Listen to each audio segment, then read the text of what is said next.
Қыдырбай молданың әңгімесі. Мен 13 жасымда жетім қалдым. Отау иесі деп қарт әкем мені 13-ке толар-толмасымда үйлендіріп тастаған.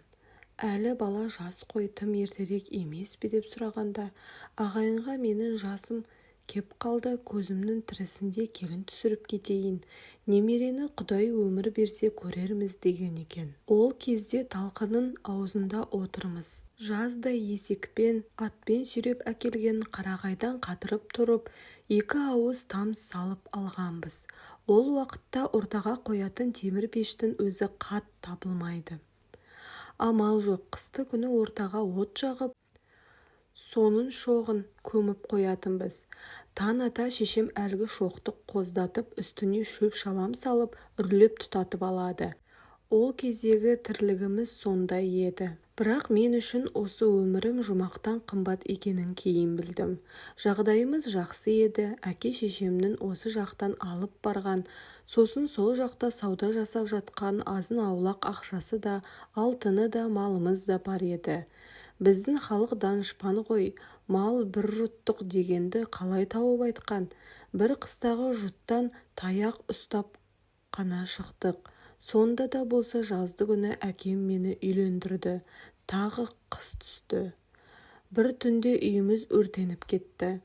Аяқ жағымызға қозға қойған шоққа көрпе ме, әлде жамылған томба түсіп кетіп, ол жанып біздің қарағайдан салған үйіміз кәдімгі бір қорап сіріңке құсап лап ете қалды. Мен қашып шықтым. Біздің үйдің аяқ жағында шамамен 30 метрдей жерде Қырықбай деген менің құрдасымның әкесі тұратын. Жалаңаяқ сол үйге қарай жүгірдім. Менің айқайымды естіп, ол да жүгіріп шыққан екен. Қайта барып үйді өшіруге әрекеттендік. Жәпей деген ағам үстіне бір шелек мұздай суды құя салды да жанып жатқан үйге кіріп кетті. Біраздан кейін менің шешемді көтеріп шықты. Есіктен шыға бергенде жанып жатқан үйдің босағасы үстеріне құлап түсті. Қаумалаған ел зорға шығарып алды. Ағам біраз күйгені болмаса аман қалды. Шешем әуелі ыстан есінен танып қалған екен. Кейін есін жиды, бірақ сол кеудесіне түскен оттан оңала алмады. Көп ұзамай көз жұмды. Ал әкем және менің 13 жастағы келіншегім сол пәк күйінше өртеніп кетті. Біз бір әке, бір шешеден туған бір ұл, бір қыз ғана едік. Үйді өрт шалмағаннан біраз бұрын ғана қарындасым ішкі Қытайға оқуға кеткен еді. Жәпей, шын есімі Жансейіт, әкемнің туған інісі. Өртеніп кеткен үйдің орнында шошайып Жәпей екеуміз ғана қалдық. Әке мен шеше бардағы байлықтан дым қалмады. Енді аш қалмау үшін жергілікті байларға өзім жалданып күн көруге көштім. Содан бір ұйғыр байдың атқосшысы болып жалдандым. Менің міндетім жазды күні күймеге қос жиренді парлап жегіп, байдың қатыны мен баласын, келімді-кетімді қонақтарын тасу. Қыста ат-шанамен тасимын. Аптаның 6 күнінде байдың баласын мектепке апарам. Ол үшін таң бозынан тұрып, аттарды парлап жегіп, есіктің көзіне әкеліп тұрамын. Байдың баласы таңғы асын ішіп, шайын қандырып алады. Мектепке жеткізіп саламын да, қайта келіп есіктің алдын тазалау, қора тазалау, мал суару секілді күйбең шаруамен айналысамын. Түсте баласын қайта келемін. Баласы аптасына кемінде 2 рет бай мен бәйбішеге оқуға бармаймын деп қиғылық салады. Бай ұрысып, боқтап, бәйбішесі әуектеп, еркелетіп қалтасына тәттісін толтырып салып зорға аттандырады. Көңілі түсте қайтарда қалған кәмпиттерінің 1-2 талы маған да дәм таттырады. Көңілі түспесе менің өзімді жеп қоярдай болып отырады. Демалыс күндері байдың бәйбішесін базарға апарамын. Керегінше жүгін тиеп аламыз, үйге қайтамыз. Одан қалса әр байдың үйіне бір кіріп қыдырады. Мен тасушымын. Сөйтіп жүріп жаттым. Менің еңбек ақым ішкен асым мен жатқан төсегім. Басқа көк тиынды көрмеймін. Жатқан төсек дейтін аты ғана, менің жататын жерім тауықтың күркесіндей ғана атқораған жапсарлас салынған шағын бөлме. Денелірек ересек адам керіліп жатса аяғы сыртқа шығып қалуы мүмкін. Терезесіне әйнек те салынбаған. Тек жарық түсіп тұруы үшін ешкінің қарнын терезенің көзіне керіп тастаған. Азғантай ғана жарық түсіреді.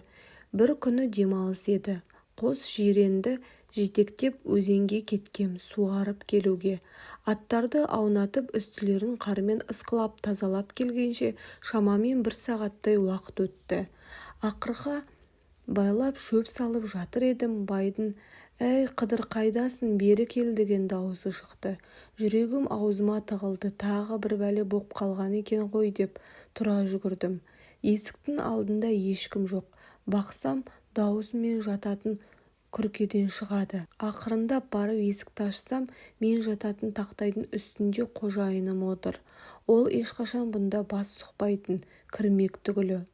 Әкемнің тірі кезінде молдадан 3-4 жыл сабақ алып сауат ашып едім. Зеріктігім үшін ұстазым маған 2 кітап сыйлаған еді. Сол кітаптар әлгі ешкінің қарны тартылған терезенің алдында тұратын. Анда-санда сөз жүгіртіп оқушы едім. Енді міне сол кітап менің қожайынымның қолында тұр. Жүрегім аузыма тығылды. «Әй, Қадыр, сен мына кітаптарды қайдан алдың?» деді бай. «Ұстазым беріп еді» деп жыларман болдым. «Ұстазым, ұстаз деймісің? Сен оқи аласың ба?» деді көзі шарасынан шығып кеткен бай. «Иә, оқи аламын». «Қане, мынаны оқышы» деп қолындағы кітаптың бірін маған ұстатты. Сол босағада тұрған бойы кітапты ашып, судыратып оқи бастадым. Біраз оқығаннан кейін: «Әй, сен жаттап алғаннан саумысың? Қане, мынаны оқышы, әгер қаттансын» деп қалтасынан бір ескі кішкене кітап шығарып берді. Оны да судыратып оқып бердім. Біраз үнсіз отырып қалды. Ол үндемеген сайын менің жүрегім суылдап, қол-аяғым дірілдеп барады. Өйткені бұған дейін байлардың еш себепсіз ұнамай қалсам болды, қамшының астына алғанын талай басымнан өткерген едім. Бір уақытта қожайын «Ұстазың кім?» деп сұрады. «Ұстазым бәленше деген молда» дедім. «О, сен нағыз данышпан молдадан дәріс алған екенсің ғой» деді. Үндеместен күркеден шығып жүре берді. Не болғанын түсінбей мен де біраз отырып қалдым. Бір уақытта аяғын сүйрете басқан байдың баласы келіп әкесінің шақырып жатқанын айтты. Әдетте бұлар есіктен басын шығарып айқай салатын. Енді неге байдың баласы өз аяғымен келіп тұр? Өмірімде табалдырықтан аттап көрмеген зәулім сарай үйдің есігіне барып тоқтадым. Байдың баласы есікті ашып ішке кір деді. Кірдім. Бай арғы бөлмеден шығып, менің қолымнан жетектеп бір бөлмесіне апарды. «Енді осында тұрасың» деді. «Ан-танымын». Бәйбішесі келіп, «Мыналарды үстіне киіп ал» деп баласының жаналау киімдерін берді. Баласы ауызғы бөлмедегі моншаға ертіп апарды. Тағы біраздан кейін әке-шешем өлгелі бірнеше рет баймен бірге бір дастарханнан тамақ іштім. Қыдыр екеуміздің ұстазымыз бір адам екен. Ол өте мықты ғалым еді. Сенің ондай адамнан білім алғаныңды, сенің сауатты екеніңді білмеппін. Бұдан былай сен құжырада тұрмайсың. Осында бізбен тұрып, бізбен бірге ас ішесің деді. Осы кезде әлде қорқыныштың бірден сейілгенінен, әлде мені молдаға жетелеп апарып оқытқан әке-шешем есіме түсіп кетті ме, еңіреп қоя бердім. Сол күннен бастап тамақ пен киімді, жылы төсек деген тегін болғаны былай тұрсын, маған жалақы төлейтін болды. Оның сыртында аптасына 3 рет медресеге барып сабақ оқуға мүмкіндік берді. Міне балам, білім күркедегі мені байдың сарайына кіргізді. Білім менің есіктегі басымды төрге шығарды.